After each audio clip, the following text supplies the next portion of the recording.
Redford. I'm Bob Woodward of the Washington Post. Mr. Markham, are you here in connection with the Watergate burglary? I'm not here.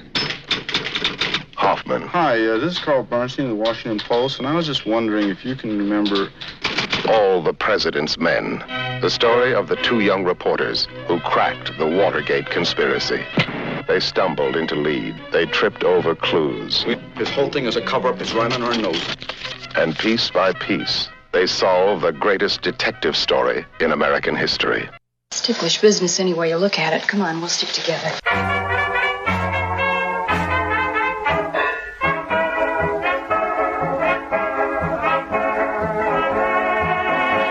Hello, everybody, and welcome back to Ticklish Business. I'm Kristen Lopez, joined by Emily Edwards once again. Emily, how are you?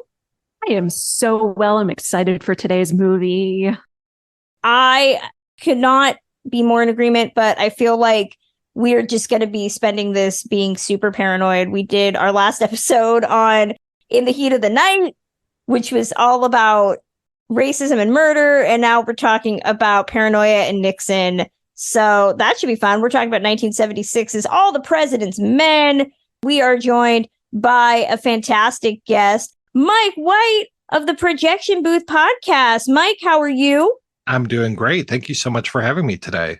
I am so excited that you agreed to want to talk to us about Alan Pakula and this specific film. For people that don't know who you are or the podcast that you do, you want to shout it out and give a little background? I've been doing it for about 12 years now. Every week we come up with a new episode where we look at one particular film, dive into the history of it, the placement and culture that it fits, try to talk to some folks behind it if we can. Just generally have a good time discussing movies. It's one of my favorite things to do. If you've not listened to Mike's podcast, you should. We heartily endorse it. Setting the bar high for us over at Ticklish Biz all the time. But before we get into All the President's Men, we'd like to briefly remind everyone that if you haven't checked out our Patreon at patreon.com/ticklishbiz, you should. We do additional bonus pods, including double features looking at remakes, based on a true podcast looking at biopics and true crime. Emily Edwards and I are going to be embarking on an ambitious mini-series looking at classic film literary adaptations. It's called But Have You Read the Book, the series, but we are not actually reading the books. Should still be fun anyway. We also give out regular care packages of movies and gifts and let you guest on an episode. That's at patreon.com/ticklishbiz. And don't forget, Emily and I are authors. You can order our books wherever you get books, and our Redbubble store has some fabulous art, all designed by our newlywed, she will be in a couple weeks, Samantha Ellis, featuring your favorite stars, including our popular Makoko mugs. You can find that at ticklishbiz.redbubble.com.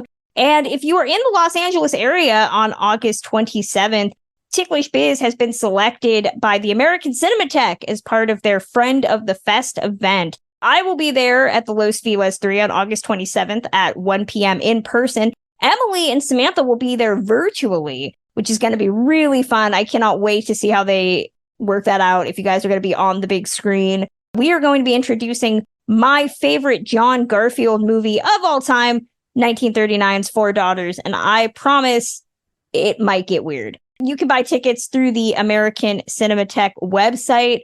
We would love to see all of our Ticklish Business LA fans come out and celebrate 1939, John Garfield, the fact that I hate Jeffrey Lynne in that movie. A lot of feelings. And I'm sure Emily has not seen it. I'm excited for her to watch it.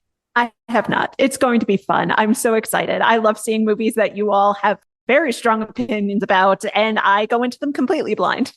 That is coming up August 27th at 1 p.m. at the Los Feliz 3 here in Los Angeles. Let's talk about Alan Pakula's All the President's Men. Before we get into the weeds of all of the movie that we're dealing with here, this is the story of how Bob Woodward and Carl Bernstein, reporters for the Washington Post, played by Robert Redford and Dustin Hoffman, respectively, uncovered Nixon's Watergate scandal. I have seen this movie several times. I was fortunate to see this about a month ago over at the Academy Museum, apparently in a screening that Timothée Chalamet was in, but I did not see him, so very upsetting.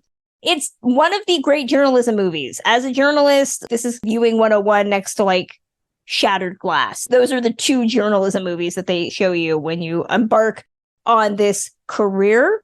I had always known of it. I had seen it a couple of times, but watching it on a big screen at the Academy, especially in 2023, with our political structure being what it is, it hits differently in so many ways. I appreciate the fact that when we talk about movies that could not be remade today, we usually pick bad faith arguments like Blazing Saddles. I don't think you could make All the President's Men today. I really don't. Mike, what do you think about the movie? Well, it's funny because in preparation for this, I watched The Post, the Steven Spielberg movie from a few years ago, which is almost a prequel to this. They literally end with the Watergate burglary. The Post doesn't have the same emotion that this movie has. It doesn't have the same investigative feel for it. It doesn't have the whole idea of just how high this goes. What I like about All the President's Men is that they think it's just this small story, and it starts getting bigger and bigger and bigger. And now in 2023, to your point, it feels like we are in such mire that of course it goes up to the president. Naturally, we're going to lean that way of just don't think of this as a small story. We just immediately jump to the big picture. So yeah, I don't know if they could do this. And plus, who uses a phone book and goes through the painstaking process of this journalism? That's what I really like about this, is the process. A lot of people that don't know how journalism works need to see this movie, because even though the use of the press and things have changed, we've gone from typewriters to computers. Nothing is really printed in the same way, and journalistic standards have vastly changed. The basic tenets of that are still there in terms of watching Ben Bradlee throughout this whole movie tell them, you guys don't have the story. You need to do more work. You need to do more. And people are surprised by but we all know, right? You know, in hindsight that they had stuff, but it's about proving that you have all of these unimpeachable facts. Emily, what was your background with this? What do you think of it? I'd actually seen it before. So this is the first movie that I'm discussing that I've actually already seen, and possibly because it's not 70 years old, it's only 50 years old. I also went through J school, so I totally understand that sort of pressure. And print deadlines, remember those? Remember when they used to tell you how to calculate column inches? That's how old I am, when they told you what size font you were going to get, and you had to take layout classes. I used to learn the software. I don't miss this. Software. I don't miss it at all. It was horrible, but it is such an odd blast from the past to watch Robert Redford and Dustin Hoffman do things that I learned about in college in the early 2000s. So consider that when you consider how much digital media has changed the journalism landscape. It's such an incredible movie, because you are right that this is the ultimate journalism is going to save us movie, and it makes you feel really, really good. And then the movie goes off and you're living in 2023, and then you feel slightly less good about it. But I love this movie. Robert Redford is amazing in this movie. Jason Robards is amazing in this movie. Dustin Hoffman is really, really good in this movie. And I have things to say about that later on when we discuss. It's such a great movie. It is an innocent but not innocent movie, and I love it. I love it so much. What makes Pakula such an iconic and yet underrated director at the same time is that most people know his Paranoia trilogy, which it's the Parallax View, and I forget the third. Clute. Oh my God, how did I forget Clute? I kept wanting to say 3 Days of the Condor, and I don't think that's him. Everybody remembers that trilogy of films. The 1970s now gets a lot of stuff in hindsight of, in amongst all the hippies and the free love and the second wave feminism, is this era of government mistrust. That's what I find really interesting watching this today versus even in the late 90s, early 2000s, is that concept of government mistrust has only intensified in the last decade or so. The concept of the president in this movie bugging government offices just seems quaint. It just seems quaint now. It just seems very, very, oh, that's it. And yet, What I always forget every time I watch this movie is that this film only deals with the first 7 months of the Watergate scandal. Spoiler alert, it does not end with Nixon going down. You get the TV talking about stuff that happens after, but you don't get the payoff of seeing Woodward and Bernstein high-five each other because they got the president out. It really is just this lead up. And you would not think that a movie about a bunch of dudes typing and interviewing people would be interesting enough to sustain a 2-hour movie. But it very much is. It's like a play. And that's really what Pakula was a master at, was taking actors, at least in 2 movies, actors that were very underrated in terms of their talents, Redford and Warren Beatty in The Parallax View, and giving them such depth. Now, I joke about watching this movie for Bob Redford and the elbow patches. He wears a lot of corduroy. He is fine as hell. So much corduroy. He really does get such a meaty role in this film, but then he's blown out of the water by Dustin Hoffman, who I think gets more scenes. There's a lot of different threads in that. It all goes to the fact that Pakula really is a director that I don't ever think really got his flowers for what he was able to do with the films that he made. I know Pakula and I know his work, and I don't know if he got as much credit as he deserves, but he definitely deserves a lot. And I've heard him get a lot of praise. I mean, these 3 films are huge when it comes to paranoia, conspiracy. It's like starting back in early 60s, if not 50s. I mean, the whole, what was it that Eisenhower was warning us about? Basically the government and the army in cahoots together, and the military industrial complex. I can't believe I forgot that term, but he's warning us about that as he's about to leave office. And then we've got Kennedy and the assassination, and that really helps set the tone of the country pretty much to where we're at today. And there have been little bright spots in between, but you're right. This is very quaint to be like, oh, he was bugging offices and he had these people that were writing little letters about his opponent.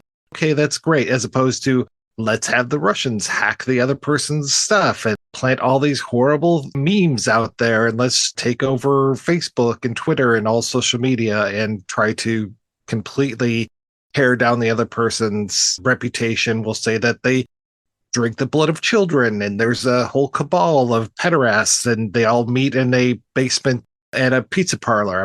What? Having this type of, oh yeah, he won the election, as opposed to, no, he wouldn't refuse to give up the election and had an armed insurrection instead.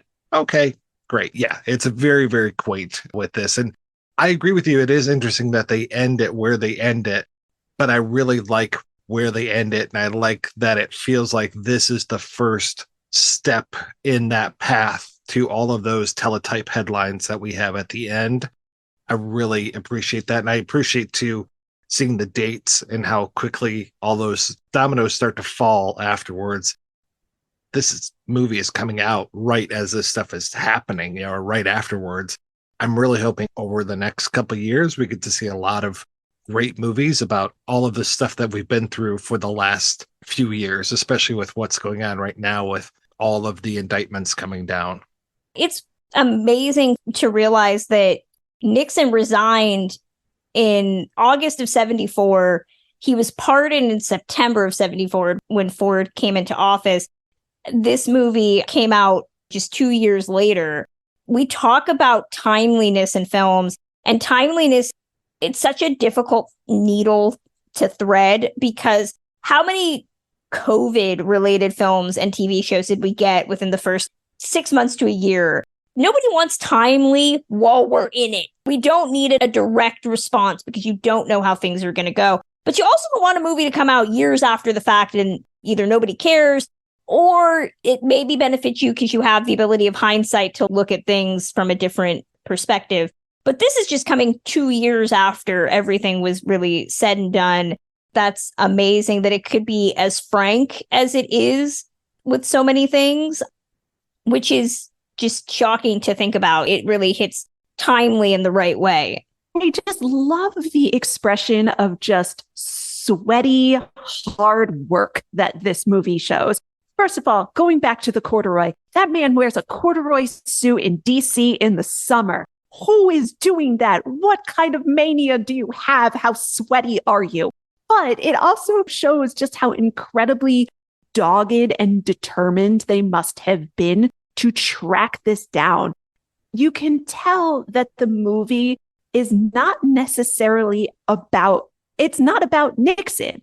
It's about the guys who are taking them down. And the movie is not about the conspiracy. It's about the determination and the sense of what is right and the sense of print journalism being black and white about delivering facts. That is something that certainly gets missed in a lot of more modern movies about journalism, where they're like, we're chasing the story and we're going to get the bad guy almost like a superhero. Whereas this is about the hard graft of journalism. And I really, really appreciate that. And I think that's something that Pakula does really well also with Clute, where you're discussing people being poisoned and the conspiracy behind it. Whereas it's less so much about the bad guy, but the person going through the motions to get the bad guy. And that is something that I find really, really valuable in movies and really, really valuable in the depiction of massive crime and corruption. It's not necessarily the joy of the final denouement of taking down the bad guy. It's the process to get there. And I really, really, really like that about this movie. It is so much about the process. And so much of this movie reminds me of a detective movie. Just the way that we have Woodward and Bernstein at times are almost good cop, bad cop when they're talking with some of these people and they're trying to get this information out of them, trying their best to do this. The scene of Hoffman when he goes to the one person and her sister is giving him coffee and he's just drinking, he says 20 cups of coffee and he's just trying to get that information out of her, the way that he's saying, okay, well, just give me initials and just trying to figure out from the initials what's going on. Just that way that they even will run down, well, I'm going to say this and then you say that, and then we can get our confirmation that way, because it's like the detective story, but one extra layer, because not only do you get the clues, but then you have to get the confirmation of the clues from at least two sources, if not more. And the way that they do those things, all right, I'm going to count to 10. And if you're still on the phone by the time I'm done, that means I'm okay with this story. All these coded things that they have to do because they won't get people to go on the record. I love that. I love the process. Like you're saying, the process of journalism, but for me, it's like the process of a private detective just out there beating the street, going through that list, that creep list of all those names and trying to figure out like, all right, how about this person? How about that person? When they get the one person and she starts to open up and talk, and then they realize, oh, this is the wrong Mrs. Abbott or whatever it was. It's like, oh, it's so disappointing. And you just feel for them so much.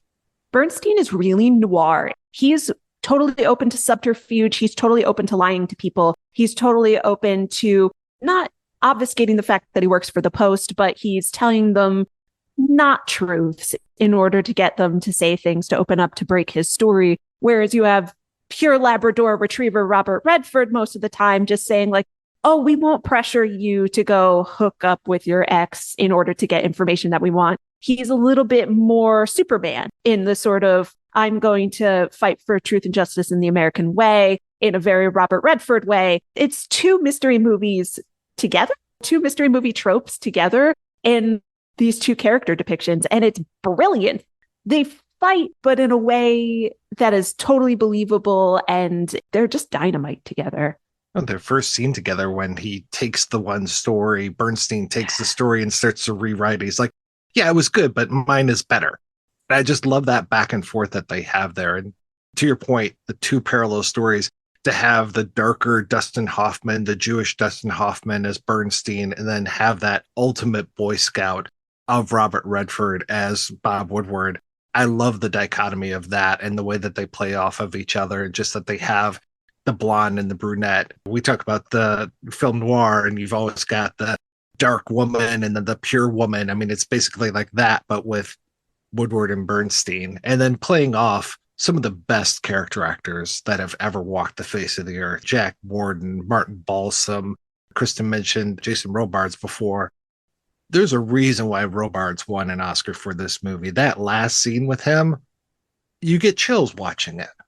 Yeah, this has a stacked cast. You would get, as the 1970s and 1980s would go on, you would see this really great melding of new school actors pairing up with old veterans. You do get Martin Balsam and Hal Holbrook, and Jane Alexander is here in a really great sequence with Hoffman. I think, Kramer versus Kramer, when they were paired back up again in very different ways. Ned Beatty's in there.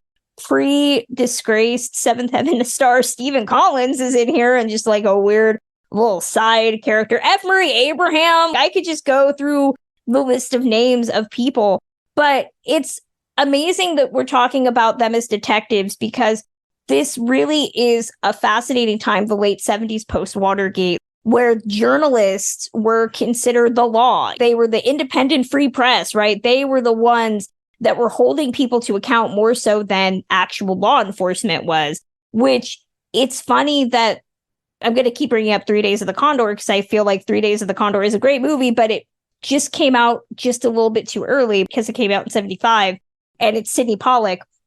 That is a similar film where Robert Redford's character is playing a shadowy CIA operative. There's a murder. He's trying to investigate it. But the end of that movie, and I'm paraphrasing, ends with him and Cliff Robertson having this exchange about how this is going to go out in the press. And it doesn't matter if I can't get you, rich guy, because I'm going to get my Law and Order by making sure it's printed and it's going to the masses. That holds such weight, more than actually being held accountable by a cop arresting you and taking you to trial. It feels quaint compared to today. But what strikes me about watching this coming out in 76 is that as Watergate started to recede in the public consciousness mind, it would change a little bit and people would start to lampoon it. The way I learned about Watergate as a 90s kid was in 1999 when Kirsten Dunst and Michelle Williams were in the film Dick, which is a great movie if you've not seen it, but it's the Watergate story. And it was like, what if Deep Throat, the Hal Holbrook character in the film that is their source, were actually two teenage girls?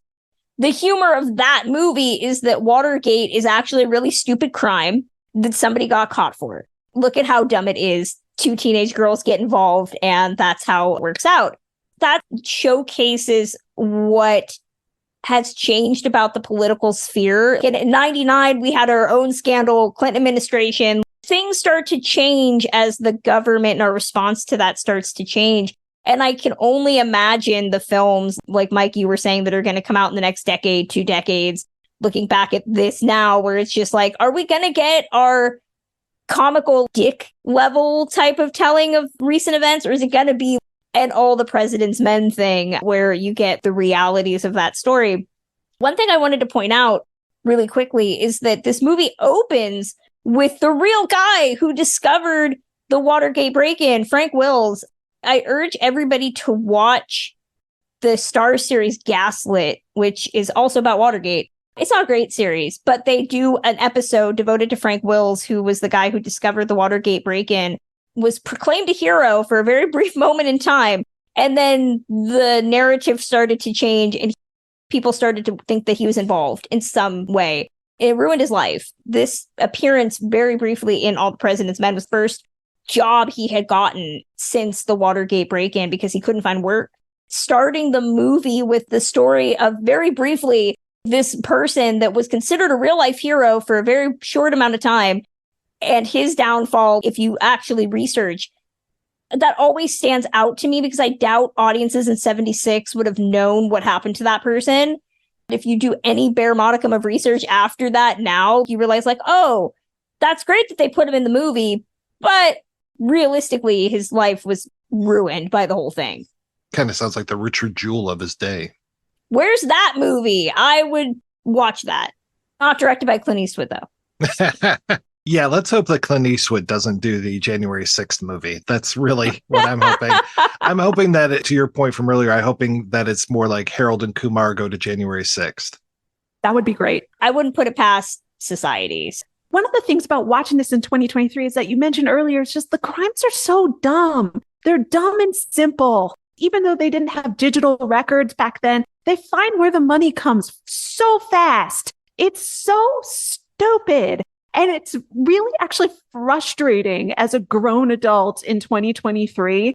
Not that they thought that they could get away with it, but that they almost did. And that's how stupid it is. And it's creating. I don't know if anybody else was watching this just going, we're coming at it from the benefit of hindsight and living through things that are so much astronomically worse in the last 5 years, 10 years.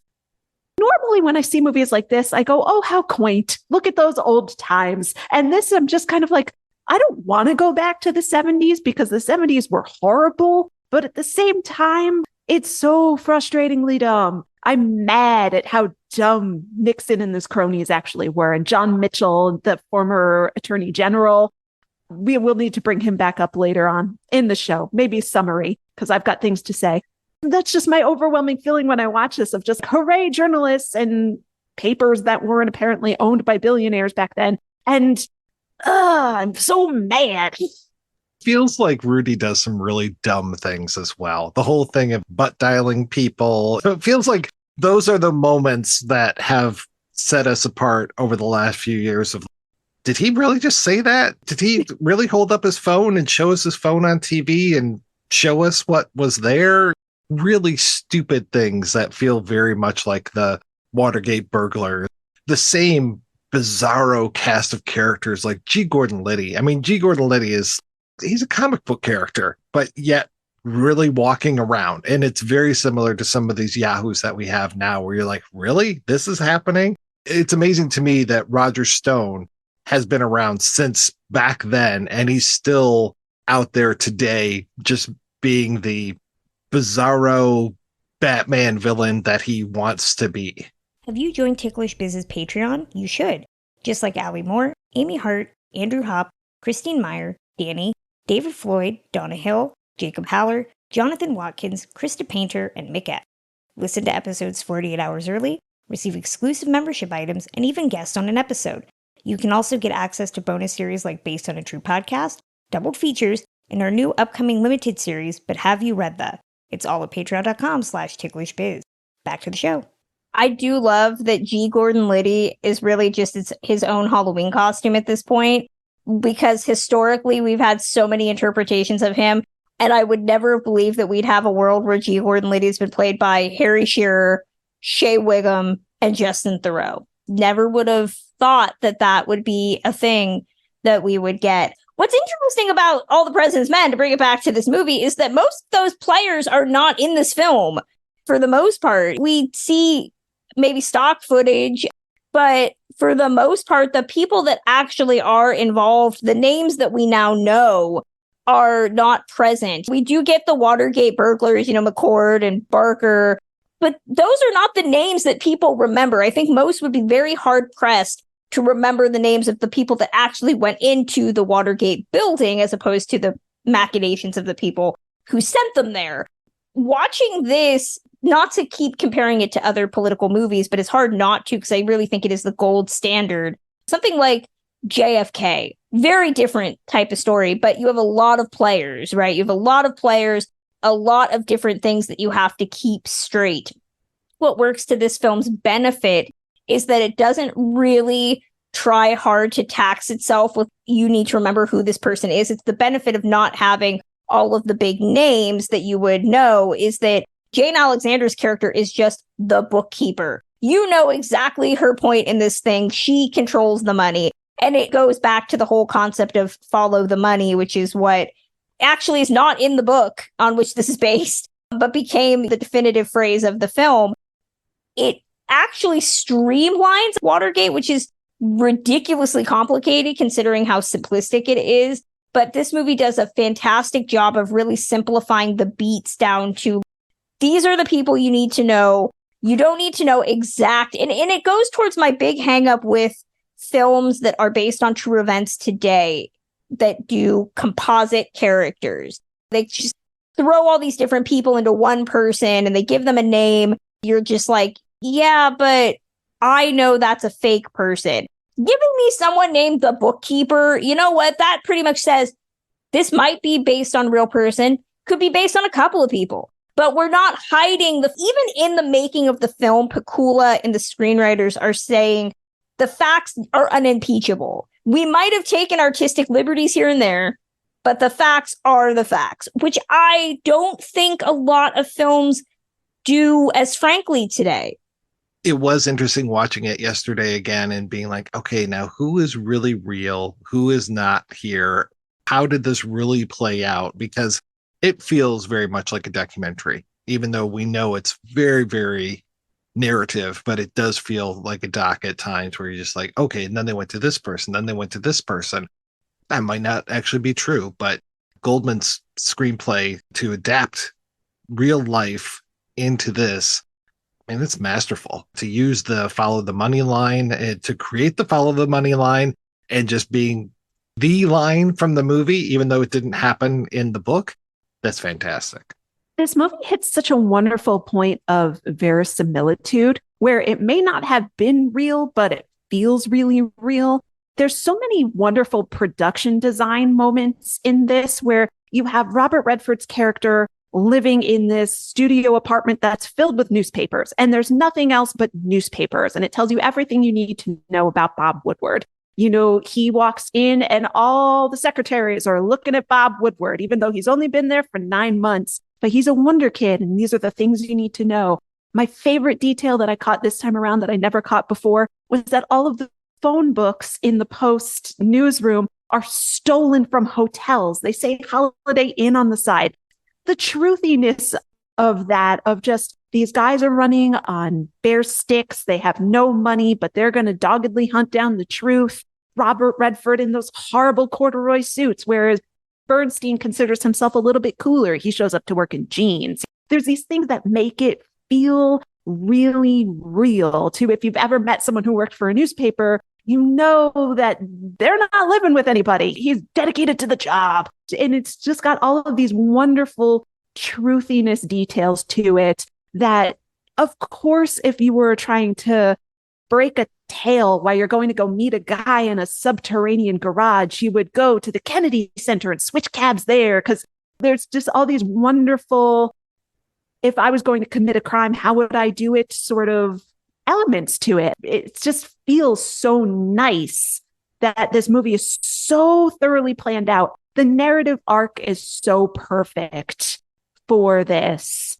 Deep Throat understands that Bob Woodward is a fresh reporter and he may not entirely know what he's doing. There's a reason why he's reaching out to Woodward and not Bernstein. There's a reason why these things are happening.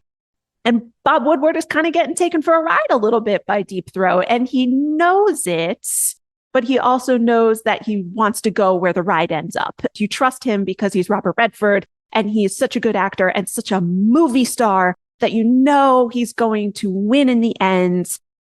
Dustin Hoffman's a great actor, but he's not a movie star in the way that Robert Redford is a great actor and a movie star. And so you know that this is all going to work out because Robert Redford is in charge, and it feels really good while you're watching it.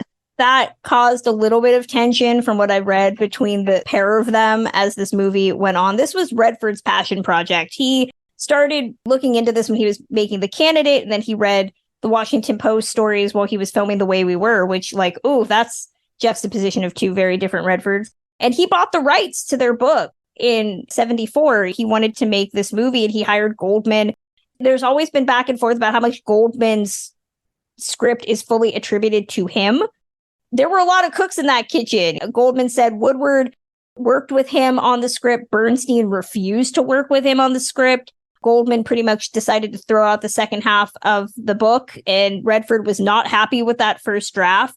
So Woodward and Bernstein read it and also didn't like that. And Bernstein, who was dating Nora Ephron at the time, decided that they would write their own draft, which allegedly Bernstein was a ladies' man, was like James Bond, looking at different versions of the script.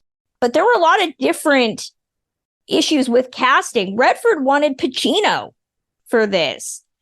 I don't see at all, to Mike's point, you need to have Hoffman, the fact that Bernstein is Jewish against a character who is not Jewish. That does create this dichotomy of, like Emily, you pointed out, Bernstein is constantly trying to prove how cool he is. He's got open shirt collars and he can talk to ladies, tries to get that secretary to let him in. He's trying very hard to not come off as the stereotypical nerdy Jewish guy. Robards was always the first choice for Ben Bradlee, but they pretty much looked at all sorts of people, including Carl Malden and Leslie Nielsen, Henry Fonda, Richard Widmark. Pretty much every older actor of the 70s was considered. Redford and Hoffman divided top billing. Redford is billed above Hoffman in the posters and trailers. Hoffman is billed above Redford in the film itself, like they did in The Man Who Shot Liberty Valance. But I had always read that there was definitely a little bit of a divide between the two of them because this was Redford's film. He was the one that had put it together, and Hoffman was just an actor. He's just supposed to act. That animosity, whether real or imagined, does benefit both of the characters. Hoffman did a lot of great stuff in the late 70s into the 80s. And Kramer versus Kramer, as problematic as I find that film, he is really good in it. He had a real streak in that time period. But watching him here in that sequence with Jane Alexander, where he's just like shaking his knee, the little ticks, we don't talk about stage business because I don't really think in the grand scheme of CGI Marvel stuff, you're not really looking at what actors' hands are doing when they're working nowadays. And it's something I really love about classic film is that you could really watch somebody do something completely off cuff and you're like, is that scripted? Not really clear. Hoffman and Redford really do a lot of little bits of business. There's a sequence where Redford's on the phone with a guy and he gets his name wrong. And that actually was a real thing that Redford botched the line. And they just kept it to show that Woodward is really hell-bent on trying to get this right. He's nervous. He's got a scoop. I love that. That is something that, not to disparage contemporary films, but is not as prevalent as it was back then. The way that he will keep saying hello when he's talking with people on the phone, if they're not responding fast enough, he's just like, hello, just hurry up, get back to me on these answers. That is his way of pressuring people as opposed to Carl Bernstein with his way of pressuring people. I was really glad we never got the scene in there where it's, oh, Bob Woodward, you're so great and everybody loves you. And I've just been this schlub all my life and I try twice as hard as everybody else to be this great journalist. I'm glad we don't have that stuff going on between our main characters, that they do have that tension, but it's never so explicit where you're like, okay, we're going to stop the movie right now and all this Nixon stuff can go to the side. We're just going to be two actors going at it. No, everything is in service of the story. And that's what I really like about this. We don't have to have those character moments that don't actually add anything to the characters. I love in the beginning when they explain who Woodward and Bernstein are to the newsroom. And you have the editors and the editor team discussing them.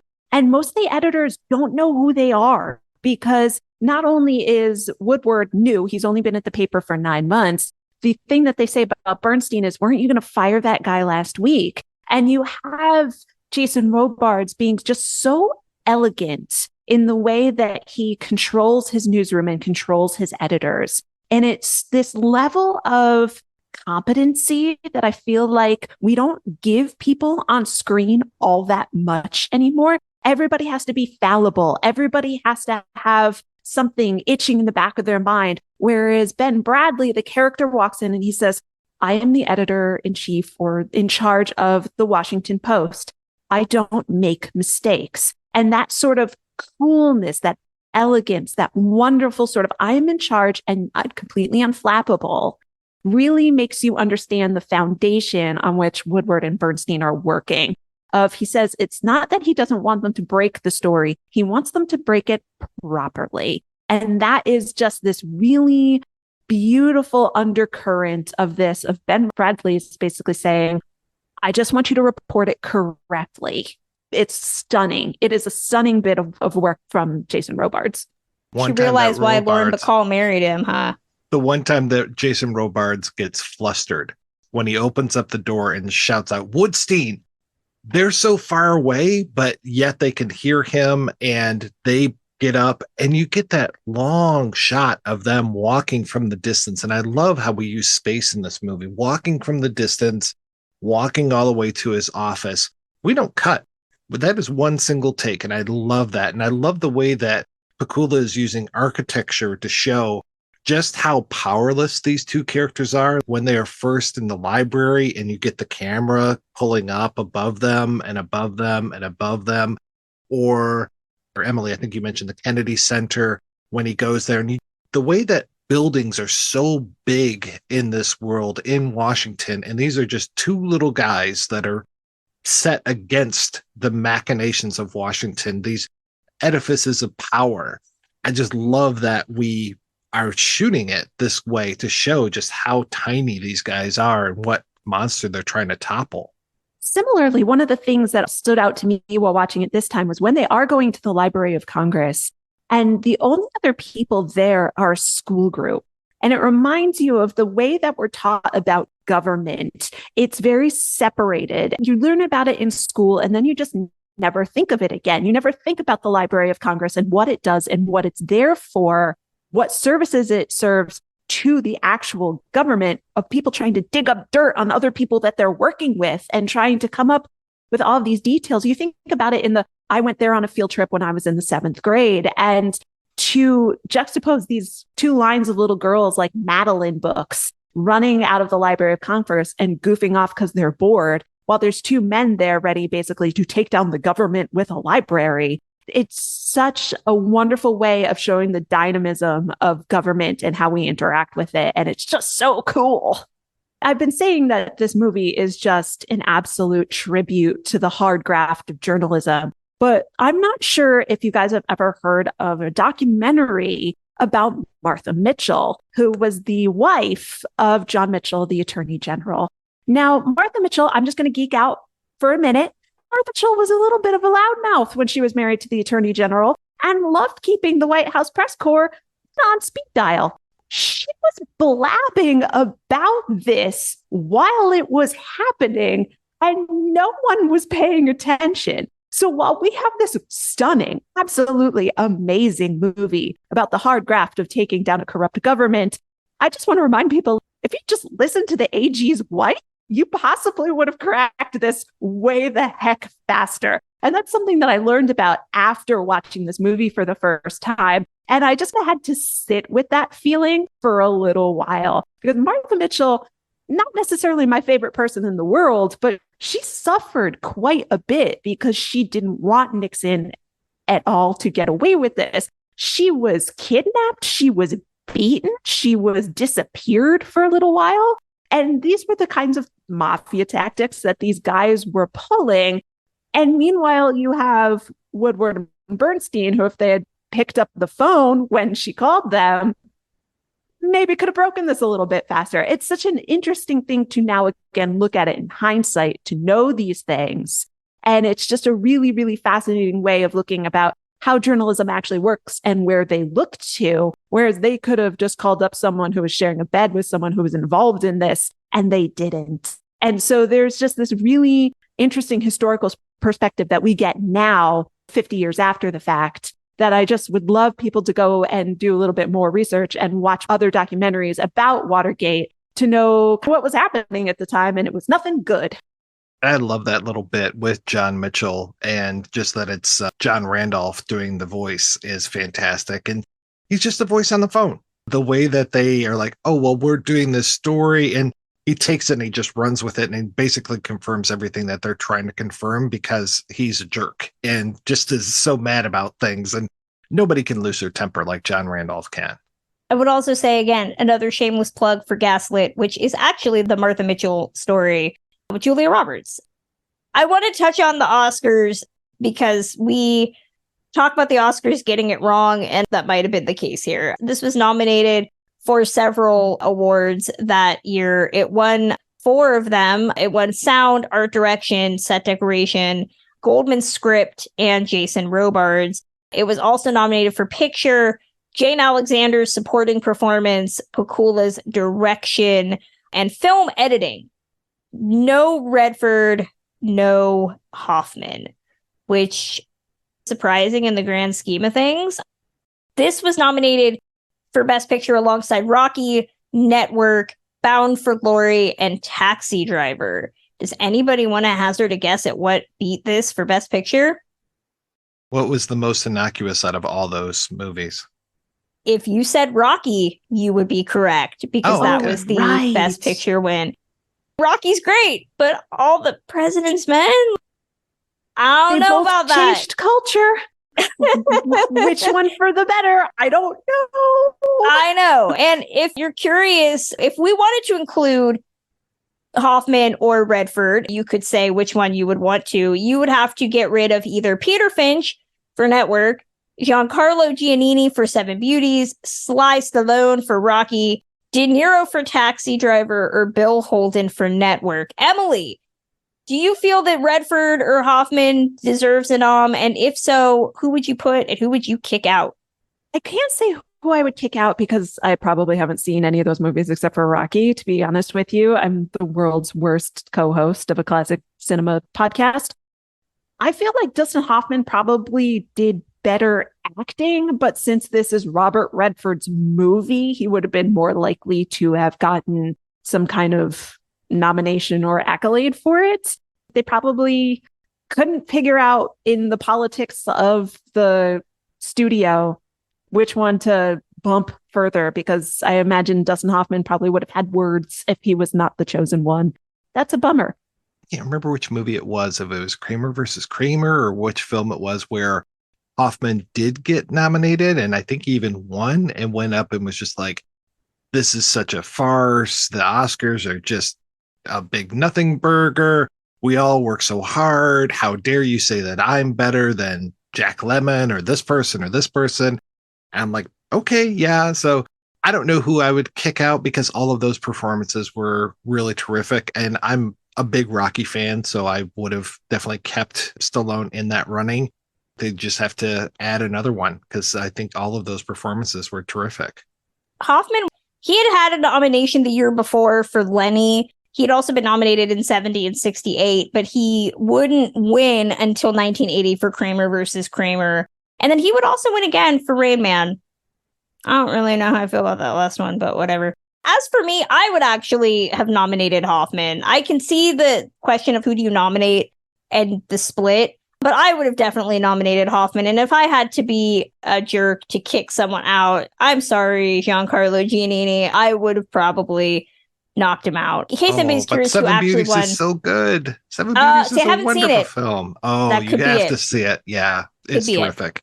The Oscar that year went to Peter Finch posthumously. Got it for Network. So let's remember, this year had 2 nominees in lead actor for the same film.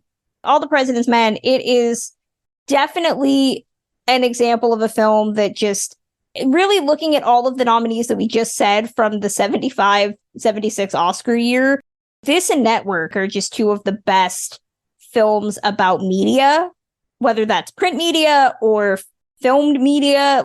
You can just get a fantastic look at the way we look at media today. And geez, Network is, we want to talk about timely. That movie was ahead of its time when it came out. Future episode. This movie is fantastic. I do want to throw out the ending speech by Ben Bradley where he talks about the results of the Gallup poll. Half the country's never even heard of this. Says, well, nothing's riding on this except the First Amendment to the Constitution, freedom of the press, and maybe freedom of the country. That is a line that holds so much weight even today. The response to it in 2023, I think, is vastly different than the response might have been in 1976. Alan Pakula is great. I have seen Clute and I've seen The Parallax View, and I think that this is probably my favorite. He is a very deliberate filmmaker. Some might call him slow, but this movie is his pièce de résistance. You can't go wrong watching Robert Redford in corduroy and elbow patches for 2 hours. Follow that up with just him in cozy sweaters in The Way We Were, and you'll have just a really great day. Redford was a hunk. He does not hold a candle to my personal favorite of Paul Newman, but golly, were they unstoppable together. He was a hunk. For the fact that he really, really wanted this particular film to be made, said quite a bit about him and what they both, but also Robert Redford, was willing to put on the line. There's a moment where Woodward is talking to someone and she says, I'm a Republican. And he says, I am too. And Dustin Hoffman shoots him a really dirty look. It's such a political movie for every single person that's in it. If it had bombed, if it had not been good, their lives probably would not have been the same that we knew them afterwards. This is an incredibly dangerous movie to make. in a time where America was incredibly divided. After this, we start getting into the Reagan eras of the conservative years and how little or how much was learned from Nixon. You really need to have the bedrock for this.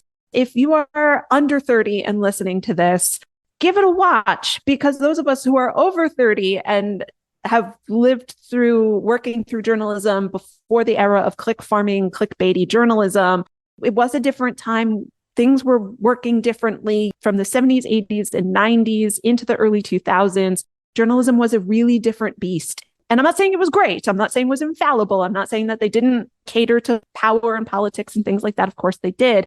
But if you are ever concerned of why the olds are up in arms about journalism today, you have to start by watching this movie, because it will give you a bedrock for why everybody's cranky now. Yeah, we've talked a lot about the performances, but the filmmaking, like I said, is just remarkable. The use of the split diopter in several scenes where we've got Woodward on the right-hand side of the screen, and we've got the rest of the office in the background, and we've got that nice split diopter, or that wonderful shot at the end with the TV where we've got the inauguration of Richard Nixon going on the left side. And then you've got the two planes of action with Woodward and Bernstein both at their typewriters, just typing in a frenzy. There's no music in that part, though I have to say the David Shire score is remarkable throughout so much of this movie. But you've just got that inauguration speech and the sound of the typewriters. It just really takes your breath away. It's so well put together. There's a reason why this movie is still being talked about today. Let us know your thoughts on Robert Redford and corduroy, Oscars, All the President's Men. Please do not send us angry political diatribes. You can email them to us at ticklishbiz@gmail.com or send them to us via all social media platforms. We are on Twitter, Instagram, Facebook, by searching either at ticklish_biz or at ticklishbiz. I want to thank Mike White once again for joining us. Mike, where can fans find your fantastic show? Where are you on the interwebs? Feel free to let them know what you got coming up.